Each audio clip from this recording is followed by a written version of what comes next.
তখন যুবতী সে ইউনিভার্সিটিতে ভর্তি হতে অস্বীকার করেছিল যে না, এখানে যেহেতু কয়েকজন মুসলমান পড়ে, মানে মুসলমানদেরকে কত ঘৃণা করতো, ওখানে যেহেতু মুসলমান পড়ে এই জন্য ওই ইউনিভার্সিটিতে আমি পড়াশোনা করব না। তার স্বামী তাকে বলেছিল যে তুমি তো হচ্ছ খ্রিস্টান প্রচারিকা, তো ওই মুসলমানগুলো ওই ইউনিভার্সিটিতে ভর্তি হয়ে মুসলমানগুলোকে তুমি খ্রিস্টান বানিয়ে নেবে। তো ওদেরকে দাওয়াত দেয়, খ্রিস্টানের কথা বলে, যিশুই একমাত্র পথপ্রদর্শক, তিনিই মুক্তির দূত, এসব বলে, কিন্তু কোনোভাবেই তাদেরকে বিভ্রান্ত করা যায় না, তাদেরকে পথভ্রষ্ট কোনোভাবেই করা যায় না। পরিশেষে সে সিদ্ধান্ত নিল যে কোরআন পড়ি। তাহলে কোরআন পড়ে কোরআনের ভুল খুঁজে কোরআনের বিরুদ্ধাচরণ করে তাদের সামনে কিছু প্রশ্ন উত্থাপন করে দেব কোরআনের ভুলগুলো ধরে, তাহলে তাদেরকে বিভ্রান্ত করা সহজ হয়ে যাবে।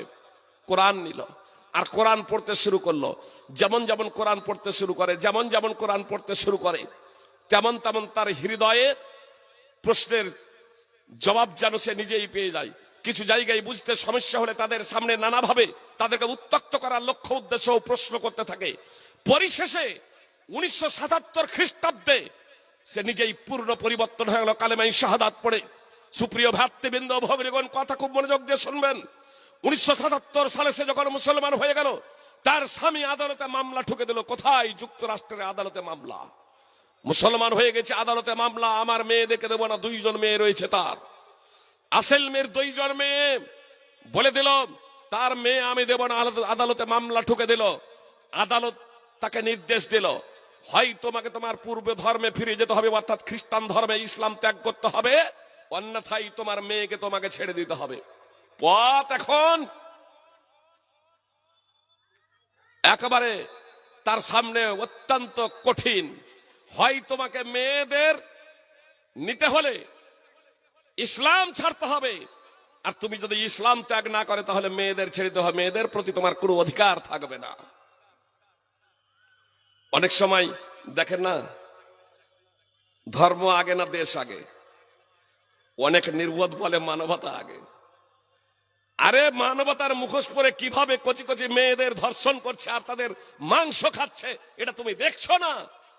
আরে ভালো মুসলমান হওয়া ছাড়া ভালো মানুষই হতে পারে না কেউ। ভালো মুসলমান ছাড়া ভালো মানুষ হওয়া যায় না। ভালো যদি মানুষ যদি হতে হয় তোমাকে ভালো মুসলমান হতে হবে, খাঁটি মুসলমান হতে হবে। সুপ্রিয় ভ্রাতৃবৃন্দ, ভগ্নীগণ, দেশ আগে না ধর্ম আগে?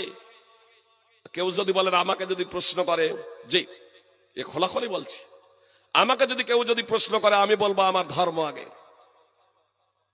আরে দেশ কি? আমার বাড়িরও আগে আমার ধর্ম, আমার সম্পদেরও আগে আমার ধর্ম, আমার পিতামাতা, আমার সন্তান সন্ততি, আমার অর্ধাঙ্গিনী, পৃথিবীতে যা কিছু আছে এগুলো সকলেরই ঊর্ধ্বে হচ্ছে আমার ধর্ম। কেউ যদি বলে আমার আগে বাড়ি, আমার আগে সম্পদ, আমার আগে স্ত্রী, তাহলে সে প্রকৃত মুসলমানই হতে পারে না। তার ইমানি প্রশ্ন চলে আসবে। সূরা তওবা 9 নম্বর সূরার 24 নম্বর আয়াত অধ্যয়ন করবেন। সহিহ বুখারী হাদিস নম্বর 6632 নম্বর হাদিস। উমর রাদিয়াল্লাহু তাআলা একদা আল্লাহ রাসূল সাল্লাল্লাহু আলাইহি ওয়াসাল্লামকে বলেছিলেন, আল্লাহ রাসূল, আমার জীবন ছাড়া যা কিছু আছে সব থেকে বেশি ভালোবাসি, মানে দেশ থেকেও আপনাকে বেশি ভালোবাসি, স্ত্রী, ছেলে মেয়ে, পিতামাতা, আত্মীয় স্বজন, এগুলো থেকেও আপনাকে ভালোবাসি। তাহলে শুধু আমার জানটা ছাড়া, আমার জীবনটা ছাড়া। তো আল্লাহ রাসূল সাল্লাল্লাহু আলাইহি সাল্লাম বললেন, ওমর, না, আল্লাহর কসম করে বলছি, যতক্ষণ আমি তোমার নিকটে তোমার জীবন থেকে অধিক প্রিয় হব, ততক্ষণ তুমি খাঁটি মুসলমান হতে পারো না, তুমি খাঁটি মুসলমান হতে পারো না। তখন উমর রাদিয়াল্লাহু তাআলা আনহু বলেছিলেন, আল্লাহর কসম করে বলছি, আল্লাহ রাসূল, আপনি এখন আমার নিজের জীবন থেকে অধিক প্রিয়। আপনি যে বলছি আপনাকে যে দেশ আগে না ধর্ম আগে, তাকে জিজ্ঞেস করেন যে আপনার বাড়ি আগে, আপনার ছেলে মেয়ে সন্তান সন্ততি আগে, না অন্যান্য দেশের সম্পদগুলো এবং দেশের লোকগুলো তোমার নিকটে আগে? পৃথিবীর এমন কোন আছে ব্যক্তি যে বলবে যে আমার এবং আমার পরিবারের থেকে ওই লোকগুলো বেশি ভালো? 1 মাসের বেতন দিয়ে দিত, লোককে দেবে? নিজের নিজের ছেলে মেয়ে, নিজের সন্তান, নিজের পরিবার আগে, নিজের পরিবার। আরে নিজের বাড়ির রক্ষার জন্য আদালতে মামলা পর্যন্ত, 1 ইঞ্চি জায়গার জন্য মামলা। যে পিতামাতা লালন পালন করলো, যে পিতামাতা তাকে লালন পালন করে বড় করলো, সেই পিতামাতাকে ধাক্কা দিয়ে আজকে বৃদ্ধাশ্রমে, আর সে আপনাকে মানবতার আর দেশপ্রেমের আপনার শিক্ষা দিতে এসে বলছে আগে দেশ আগে না ধর্ম আগে। তোমার যদি আগে যদি দেশ যদি হয়, তাহলে তোমার পিতামাতাকে আগে তুমি বৃদ্ধাশ্রমে কেন রেখে এসেছো? তুমি মানব হত্যা কেন করো? তুমি সভ্যতার আড়ালে পশু, একটা তুমি পশু সভ্যতার আড়ালে। সুপ্রিয় ভাতৃবৃন্দ, ভগিনীগণ, ইসলাম আপনাকে দিয়েছে এই শিক্ষা, ইসলাম দিয়েছে আপনাকে শিক্ষা। জি, টাইম যেহেতু আর বেশি নেই, কথা খুব মনোযোগ দিয়ে শুনবেন।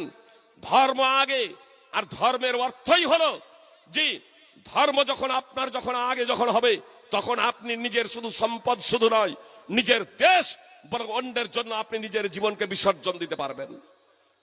আর যদি শুধু দেশ মুখে বলিয়া উড়াবেন, নিজের সম্পদ ছাড়া বা দেশকে লুট করা ছাড়া আপনার কোনো গতি নেই। কেন যে আজকে নেতা হওয়ার জন্য এত লড়াই কেন?